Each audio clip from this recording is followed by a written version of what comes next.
Summer concerts, pool parties, chill nights under the stars. We're stocking up our closet so you're ready to look your best for all of it. At Plato's Closet in West Ashley and North Charleston, we're buying all things summer. So bring in your tees, tote bags, sandals, sunglasses, and more. We pay cash on the spot for gently loved name brand looks. Plato's Closet is the go-to destination for trend-forward teens and young adults who support local and shop sustainable. Visit Plato's Closet today. Plato's Closet, located in West Ashley on Sam Rittenberg Boulevard and North Charleston on Rivers Avenue.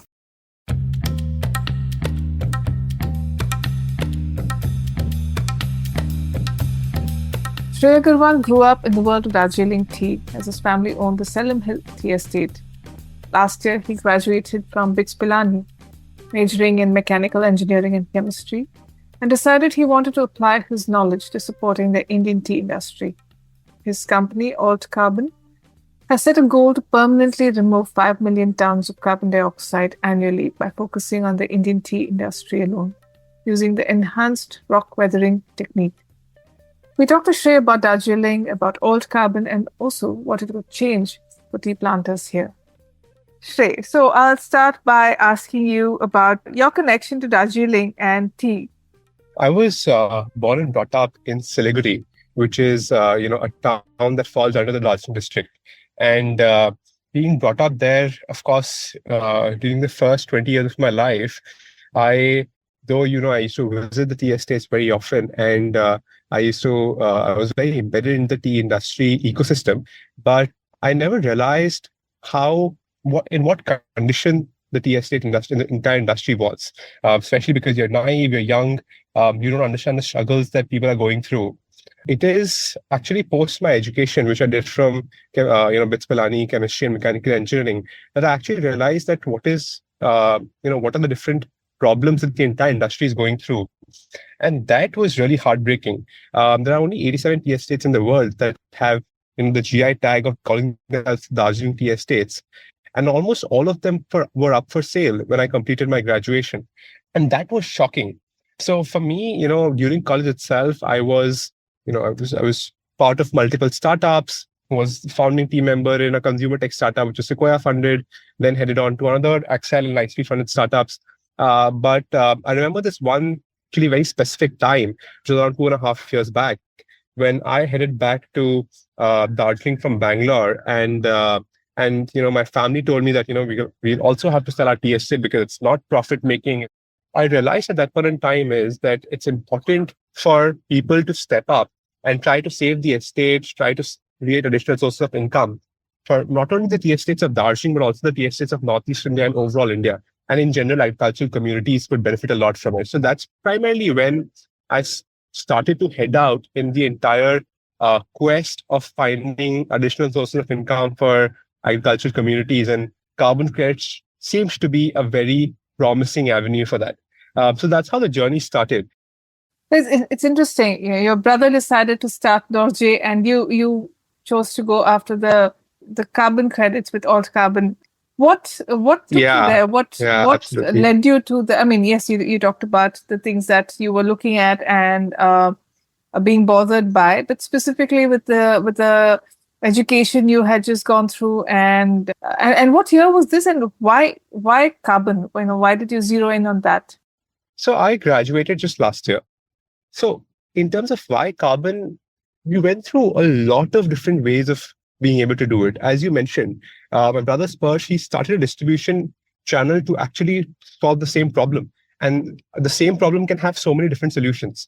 And for me also, how I was thinking about it is that what can be more sustainable? What can actually bring Darjeeling into the forefront of climate action when it was at that point, and still is, at risk of climate change. So how can that happen? Because, our mother keeps talking about this when we are at Selim Hill Tea Estate, that earlier you did not see the crows at such an altitude. Earlier you did not see so many other, for example, the monsoon rainfall is now very concentrated rather than spread across, which was happening earlier. There were a lot of these climate change outcomes that you used to see in the tea estate. And for us in the family, this was a very common, dinner topic about, thinking about climate, thinking about air, water, etc. And of course, that was one part of it where we wanted to actually create a social environmental impact with something related to climate change. And the family, by the way, had been studying about it for the last 4 years, of different ways of doing it. So, but carbon credits specifically seems to be a promising outcome for creating that additional source of income for not only the tea estate manager and the owner, but also create lots of core benefits to the local communities that we would work with. Because if you're working with on carbon credits, you also have to involve the entire community and do it with them. And whenever you're involving the community, it leads to not only an addition in their income, addition in their social welfare, addition in lots of their own living standards, because you have to do parallel projects like a waste management project and a couple of others that helps the entire community as well. So that seems to be very satisfying. I mean, I'm still in my 20s, and I thought that if there could be something that I could do for the community in my 20s itself, why not take that risk and be as ambitious as you can, because it was a nothing to lose kind of attitude for me, and still is, by the way. But in a nutshell, if you had to describe what Alt Carbon does, and yeah, so we are, a permanent carbon removal company. We are based in India, based in Darjeeling, working with the tea estates of Darjeeling to begin with. And the idea is to stretch across the agricultural communities of India, of Bharat. The idea is to start with enhanced rock weathering, which is considered to be the most permanent and the most scalable carbon removal method in the world. Our primary moat is to be able to do it in India at one of the lowest costs in the world and the highest scale, which is scientifically proven by our different research papers as well. I can share that with you. We are a permanent carbon removal company, starting with enhanced rock weathering, starting with the tea estates of Darjeeling, and focusing primarily on carbon removal in India. And how does that impact directly the community? See, let's look at Selim Hill. Is that where your pilot project is taking place, at Selim Hill? So our pilot project is taking place in another tea estate that the family owns, which is called Kamla Tea Estate. So I'll tell you how it impacts different stakeholders. Firstly, we use an alkaline feedstock called basalt, as you might have seen in the video. Right? Let's start with the first step of the entire supply chain, which is sourcing the basalt dust. Now, for sourcing the basalt dust, we work with crushers for whom the basalt dust that we source is waste for them. So they are gaining additional income because we source all our dust from them at a premium price. So, of course, I've personally gone to all of these areas, Pakur, Rampur Hat, Birbhum, and these are areas which are, they're very rural areas in different ways, and any kind of additional income for them matters. So that's the first step. Second is you're unlocking new transportation networks between a Pakur and a Darjeeling, because there's a lot of transportation that you have to do with all the basalt dust that you're sourcing. And by the way, transport accounts for a lot of emissions. So we also subtract every single transport emissions from a final calculation. We started with trucks, but in the future we'll go with rail. And so that's the second bit, where you're also unlocking transport networks. Now, the third, which is one of the most important aspects as per me, the basalt dust that we're using, it's USD organic certified. It's, the Soil Association certified. Tea Research Association has done its own study on it. It does two things to the soil. It helps in alleviating the soil pH. And second, it improves the crop yield, because it also adds calcium, magnesium, phosphorus. I can share the entire elemental composition and how every single element does different things to the soil. Now in India, every 1 in 3 farmland has acidic soil. So there are two kinds of farmers. One kind of farmer who doesn't know what the soil acidity is like, or how that really affects their crop yield, or they're just unaware. And why they're unaware? Because they know that they won't have the financial feasibility to do anything about it, even if they're aware of it. And the second part is, people who are actually large plantation holdings, which is like the tea plantation, which know that the soil is acidic or basic, and they apply soil nutrients to neutralize the pH or alleviate it as per the crop's demands. Now, our pitch to both of these farmer categories is very simple, that, we're going to give you free soil nutrients. We're going to first help you in analyzing what your soil is like, not only pH, but also carbon content, organic, inorganic, nitrogen, phosphorus, everything, the entire shazam. And we'll help you analyze that first. And then we will be able to curate a best fit deployment strategy for you on the basis of how you would like the crop yield to be, how you would like the soil's targets to, how soon you would like to achieve them. And then we give the soil nutrients to them for free. We help them deploy it on their land. And by the way, we not only give the alkaline feedstock, but we also give organic manure free. And overall, it helps in improving the crop yield and also, helps in alleviating the pH, which of course creates additional income because of the crop yield increase. So far in the pilot, we've already seen around 40%, up to 40% increases. It is between 25 to 40%, depending on the crops that we're talking about: tea, rice, bamboo, are the three types of crops that we experimented on.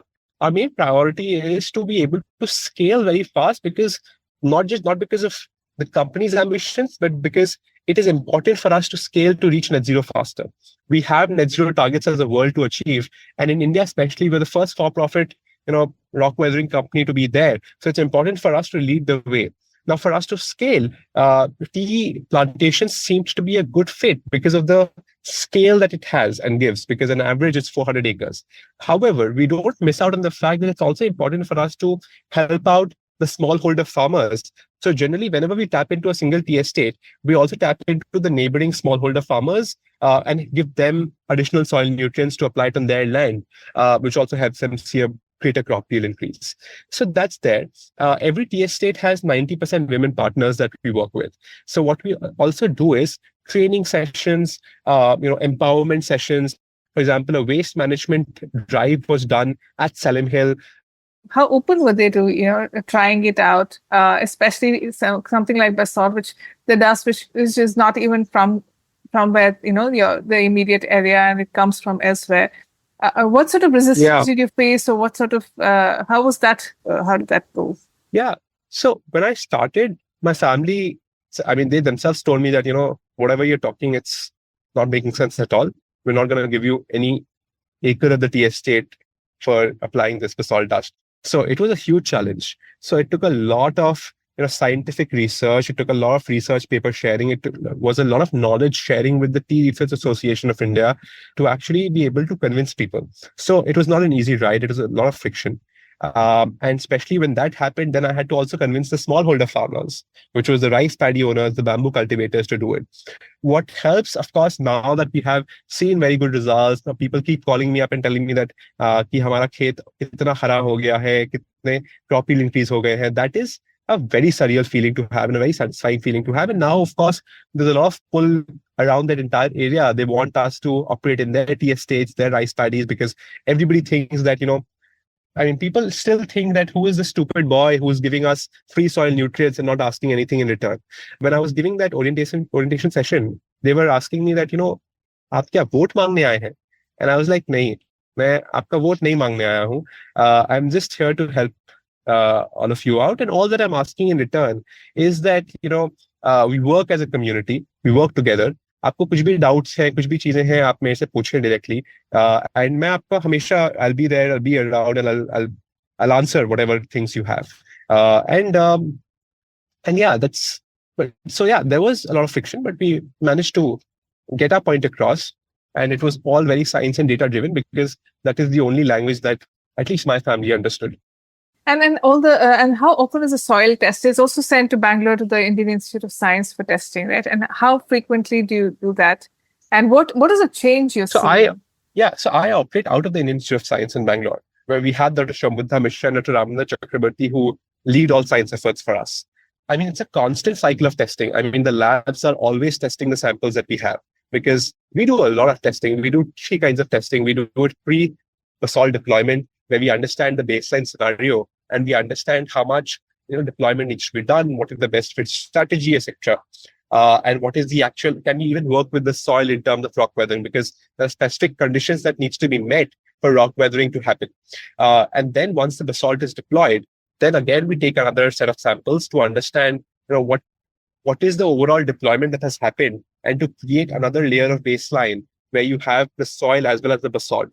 And then you take it after the monsoons, you take it every 3 months. That's primarily the cycle that helps you understand the delta between what happened before and what happened after. So we have our own unique estimation technique within Alt Carbon that we developed in record time. Is it a one-time application, and how does that work? And how feasible is that, and how expensive will it be, in the future if a farmer has to adopt it? Our mission is simple, that we are a farmer first company, and we want to always prioritize what the farmers want. I mean, coming from Darjeeling, coming from the tea estate background, I've seen what kind of a carbon status uh, the tea estates have, and it's very low because nobody even applies additional carbon like an organic manure or biochar on their soil, which has reduced the crop yield massively. So for us, the plan is to keep helping them in topping up whatever basalt or whatever alkaline feedstock they want to alleviate the soil pH, and keep helping them do it. So as I mentioned, whenever we analyze the soil pH or the soil carbon or any other parameter for them, we create a multi-year kind of a best fit plan for them. And that helps us, come back to them after 6 months, after a year, and again help them deploy more amount of basalt or more amount of manure or whatever they require. So it's something that we as Alt Carbon bear the cost at least, and we will keep doing that for a couple of years till we are able to come up with right strategy on how we can scale at the same time reduce our own costs. But at the moment, the next couple of years, the idea is to be able to bear that cost. But yeah, absolutely, we will have to top it up every 6 months or every year, depending on the soil samples and the results that we have and the targets that the farmer has.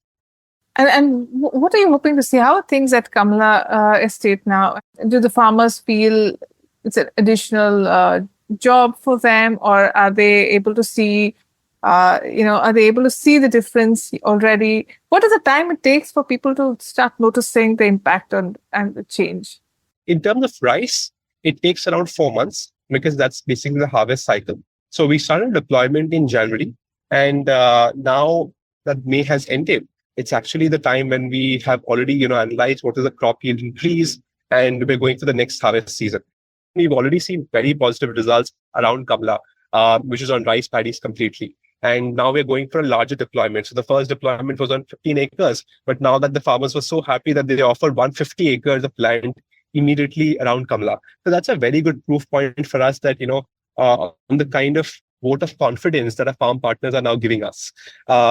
On tea, it takes slightly longer. So on tea, there are two types of bushes that you can apply the basalt on. One is, so generally a tea plantation gets pruned. Some part of it gets pruned and cut like a bonsai plant, 20-25% every year. So we tried our pilot on both the pruned plantations and the unpruned plantations. Our unpruned plantations are the one that have given us on tea up to 25% yield increase. But on the pruned ones, it'll take us longer. So we'll be able to understand the crop yield increase maybe after another 4 to 5 months, primarily because it was in pruned state before, and it will take some time for the leaves to grow up and show yield again. How far is the source of basalt dust from Darjeeling, and how accessible is it in terms of its availability? Is it some sort of a renewable source? How does that work with basalt? Sure. So between Northeast and Northwest, between the Rajmahal traps and the Deccan traps, we have around 4,000 billion tons of basalt that's available. So in fact, India, again, coming back to the entire India and Bharat story, which ultimately motivated me to do this in India, India is the perfect geography to do enhanced rock weathering in. It gives you high temperatures, high rainfall, has abundant feedstock. You can do it at low cost and at high scale. And which is why companies are looking at. So, and it's important for us to tell the India story. But for me personally, it's very important that, India leads the way for carbon removal because it can. Even with respect to basalt, the availability that is there, it is abundant to not only fulfill the carbon removal that can be done in India, which is around 150 million tons that can be done in India, but also it can be used to do it in the neighboring countries, in countries like Nepal, Bhutan, Sri Lanka, and a couple of others where, you can always source the feedstock and do it. We were pitching to JP Morgan and Shopify and Mitsubishi Corporation in the US. They are very excited. In fact, they want to not only buy all the carbon credits that come out of the tea estates of Darjeeling. By the way, all of these Fortune 100 companies have huge mandates to buy carbon removal credits. So a JP Morgan has a $200 million mandate. A Shopify has a $50 million mandate. There are two big alliances, Frontier Climate Alliance and a Next Gen Alliance, which is $1 billion alliance each, which actively buy carbon removal credits. So by August end, we'll get our first, we'll be delivering our first set of carbon credits to them. So it's a very exciting time for us. This is wonderful. All the very best, Shrey. Great chatting with you.